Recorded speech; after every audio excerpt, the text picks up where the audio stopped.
오늘 우리에게 주시는 하나님의 말씀은 마가복음 16장 1절에서 8절입니다. 안식일이 지났을 때에 막달라 마리아와 야고보의 어머니 마리아와 살로메는 가서 예수께 발라 드리려고 향료를 샀다.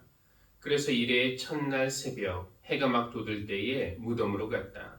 그들은 누가 우리를 위하여 그 돌을 무덤 어귀에서 굴려내 주겠는가 하고 서로 말하였다.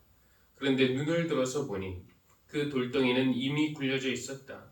그 돌은 엄청나게 컸다. 그 여자들은 무덤 안으로 들어가서 웬 젊은 남자가 흰옷을 입고 오른쪽에 앉아 있는 것을 보고 몹시 놀랐다. 그가 여자들에게 말하였다. 놀라지 마시오. 그대들은 십자가에 못 박히신 나사렛 사람 예수를 찾고 있지만 그는 살아나셨소. 그는 여기에 계시지 않소. 보시오, 그를 안장했던 곳이오. 그러니 그대들은 가서 그의 제자들과 베드로에게 말하기를 그는 그들보다 먼저 갈릴리로 가실 것이니 그가 그들에게 말씀하신 대로 그들은 거기에서 그를 볼 것이라고 하시오. 그들은 뛰쳐나와서 무덤에서 도망하였다. 그들은 벌벌 떨며 넋을 잃었던 것이라. 그들은 무서워서 아무에게도 아무 말도 못하였다. 아멘. 세상에는 우리를 두렵게 하는 것들이 많이 있습니다. 그 중에서도 가장 두려운 것은 아마 죽음일 겁니다. 내 죽음이 두려울 수도 있고, 아니면 내가 사랑하는 사람이 죽는 것이 두려울 수도 있습니다.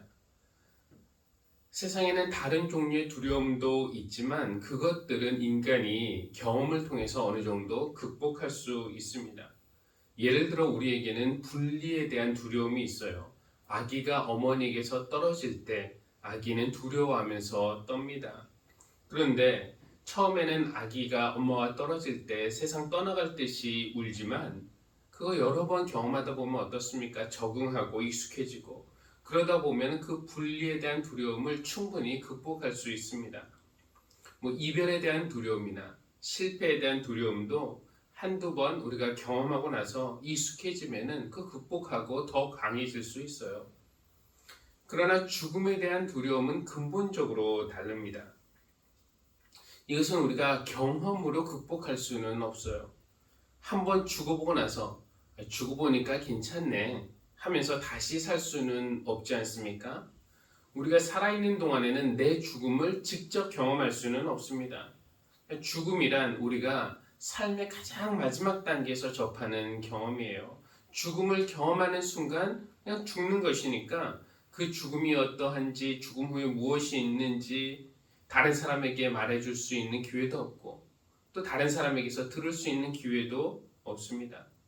그런 의미에서 죽음은 우리 인간이 정복할 수 없는 두려움, 이길 수 없는 최강의 적이라고 할 수 있겠습니다. 죽음을 연구하는 학자들은 인간이 죽음을 맞이할 때의 그 단계를 5단계로 나누어 놓았습니다. 물론 개인적인 차이가 있고 또 문화적인 그런 차이도 있겠지만 그래도 인간이 보편적으로 죽음 앞에서 지나가게 되는 그 감정의 단계들 정리하면은요, 자신이나 아니면 사랑하는 사람이 죽게 된다는 것을 처음 알게 될 때 첫 번째 반응은 그것을 부정하는 것이라고 합니다. 이거 오진일 것이다. 왜 죽느냐? 아니면 실종된 것이다. 죽은 거 아니다. 이렇게 부정하는 것이죠. 그 다음 단계는 그렇게 부정하다가도 죽을 수밖에 없다는 사실을 알게 될 때 분노를 느끼는 단계라고 합니다. 왜 내가 죽어야 되느냐? 왜 이런 일이 나에게 일어나느냐? 하며 분노하는 겁니다. 그러다가 3번째 단계로 들어가게 되는데 그것은 살아날 수만 있다면은 내가 어떤 삶을 살겠다라는 그런 어떤 뉘우침 혹은 다짐의 단계인데요. 이것을 두고 학자들은 죽음의 세력보다 더 큰 힘, 즉 신이겠죠. 신과 타협하는 단계라고 말합니다. 우리 기독교식으로 말하면 하나님 제발 이번 한번 살려주시면 제가 앞으로 이렇게 살겠습니다 라고 기도하는 거죠. 타협하는 단계고요. 그러다가 타협이 불가능하다라는 것을 인식하게 될 때 슬픔, 우울 이런 단계로 이제 들어가게 됩니다. 이것이 4번째 단계고요. 그리고 이제 마지막 단계가 죽음을 수용하는 단계입니다. 부정하고 분노하고 타협을 시도하고 슬퍼하고 우울해하고 그리고 수용하기까지. 이것만 보아도 우리가 죽음을 받아들이기까지 얼마나 긴 그 감정의 터널을 지나야 하는지, 얼마나 힘든 그 감정의 싸움을 해야 하는지 알 수 있습니다. 죽음은 우리를 두렵게 하지만 성경에 보면, 신약에 보면은 죽음을 두려워하지 않는 사람들이 있었어요. 대표적으로 예수님이 그랬고, 또 바울이 그랬고, 베드로도 그랬습니다. 물론 죽음이 전혀 두렵지 않은 그런 것은 아니었겠지만 죽음의 두려움을 충분히 극복할 만한 무언가가 그들에게 공통적으로 있었는데 그것은 바로 부활에 대한 확신이었습니다. 바울 같은 경우는 고린도전서 15장 55절에서 죽음을 향해서 이렇게 단호하게 말합니다. 죽음아, 너의 승리가 어디에 있느냐? 죽음아, 너의 독침이 어디에 있느냐? 바울은 죽음이라는 것을 의인화해서 그를 향하여 죽음아, 너가 너의 독침으로 나를 향해 아무리 쏴도 나를 이길 수 없다. 이렇게 말하는 것입니다. 그러면 누가 이기는가? 승리는 누구의 것인가? 승리는 부활이고 생명이신 바로 예수 그리스도에게 있다라는 그런 자신감의 표현입니다. 바울에게는 그런 자신감이 있었어요. 그래서 복음을 전하면서 박해도 많이 받고 죽음의 고비들도 만났지만 두려워하지 않았습니다. 죽음 앞에서도 내가 나의 달려갈 길을 다 달리고 주 예수께 받은 사명, 곧 하나님의 은혜의 복음을 증언하는 일을 다하기만 하면 나는 내 목숨이 조금도 아깝지 않습니다. 부활하신 예수님을 만난 체험, 죽음 후에는, 육신의 죽음 후에는 부활의 세계가 있다는 것을 알게 되고 믿게 된 바울은 더 이상 죽음을 두려워하지 않았습니다. 죽음의 방해를 받지 않았어요. 죽음의 두려움 때문에 움츠러들지 않았고 끝까지 복음을 전하다가 순교했습니다. 부활을 믿었기 때문에 가능한 삶이었습니다. 여러분, 베드로는 어떻습니까? 그는 처음부터 죽음을 두려워하지 않은 사람처럼 보였습니다. 예수님이 제자들에게 너희가 다 나를 버릴 것이라고 하셨을 때 베드로는 주님, 다른 사람 다 버려도 나는 절대로 주님을 버리지 않겠습니다 라고 장담했던 사람입니다. 그때는 정말로 그가 죽음조차 두려워하지 않는 사람처럼 보였지만 불과 몇 시간 후 베드로는 죽음이 두려워서 예수님을 모른다고 3번이나 부인하지 않았습니까? 강해 보였지만 사실은 죽음 앞에서 겁쟁이였어요.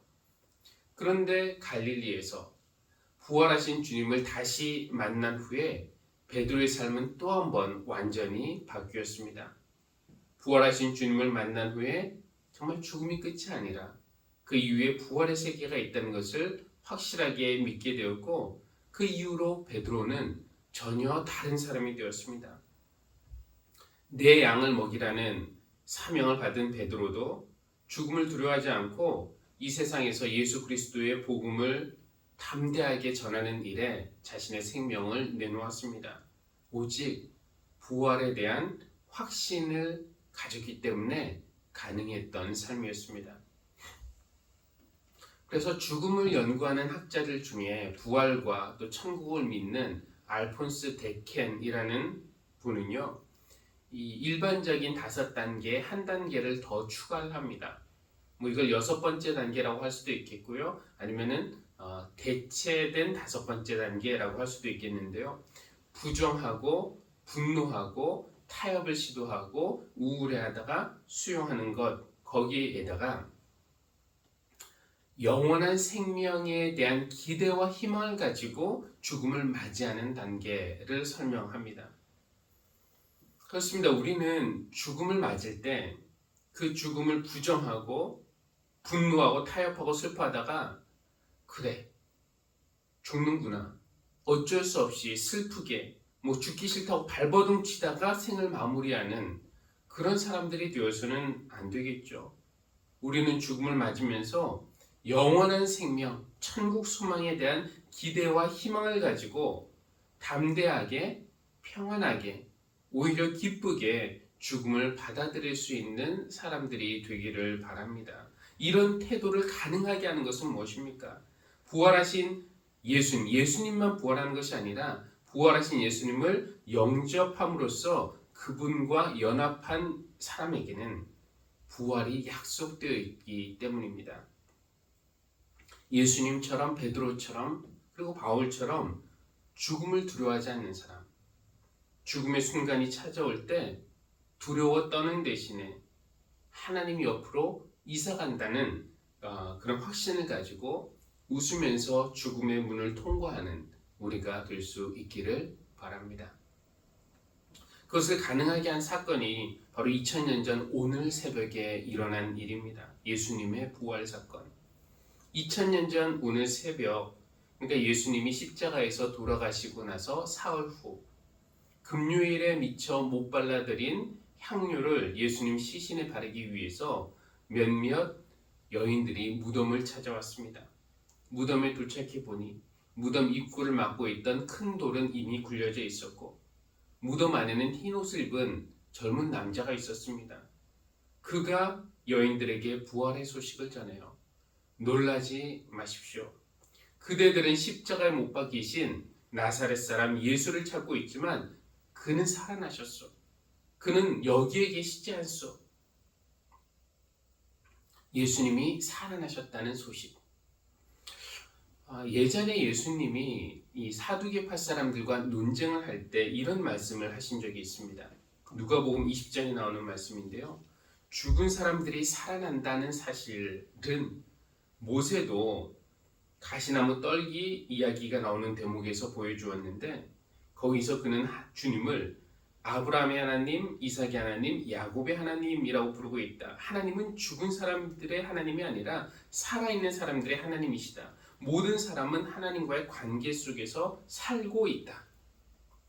하나님이 예전에 모세에게 나타나셨을 때 떨기나무 가운데서 하나님은 당신을 어떻게 소개합니까? 아브라함의 하나님, 이삭의 하나님, 야곱의 하나님이라고 소개하셨는데 사실 그들은 모세보다 훨씬 오래전의 사람들, 그 당시에는 이미 죽고 없던 사람들이었어요.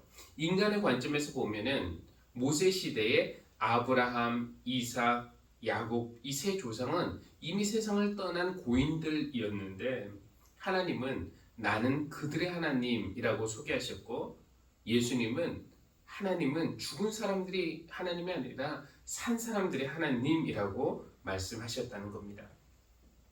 그러면은 아브라함과 이삭, 야곱 이 사람들 죽은 사람들 아닙니까? 근데 죽지 않았다는 말인가요? 우리 입장에서 그들은 죽음의 강을 이미 건넌 사람들이지만 하나님의 관점에서 보면은 이야기는 달라집니다.